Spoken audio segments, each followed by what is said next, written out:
All right, so here we got a couple of really cool theorems that we can use as part of our derivative process, and you kind of have seen these before with limits and things like that, but they make sense once you see how everything works and what we just talked about with corners and cusps and vertical tangents. So here we go. One is differentiability implies continuity. What does that mean?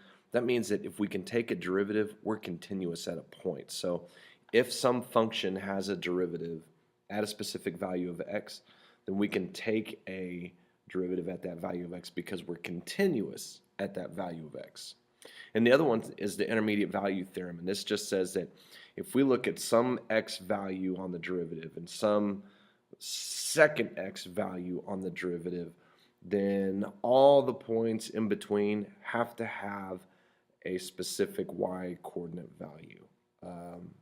And so basically that also is just telling us, hey, you know what, this is also a continuous function. So show that the given function is not the derivative of any real function on negative 1 to 1. And all we're going to do is look at this guy, and if you think about if you think about this, we're going to let's just graph it. So here we've got this graph.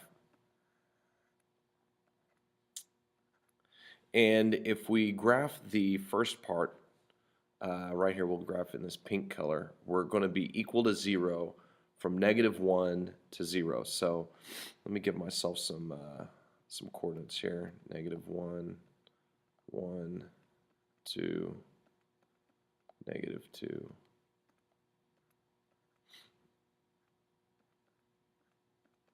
So here's what I've got going, and then if I go from negative 1 to 0, I have a line that looks like this. And then when I go from 0 to 1, I'm going to have a line that looks like red. We'll do this guy in a red color. So he's going to be like this. And so the question is,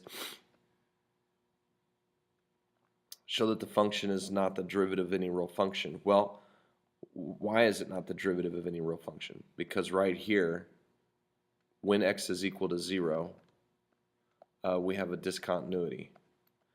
And since we have this discontinuity, we cannot have a derivative.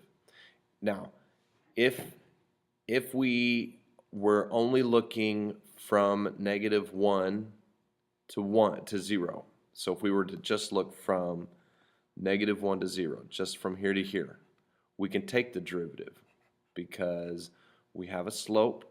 It's not a corner or a cusp. It's continuous. If we look at the red equation, if we just start right here at 0 and go to 1, we would have a derivative. But because we go from negative 1 to 1, and we've got this point of discontinuity at 0, there is no derivative at this particular location.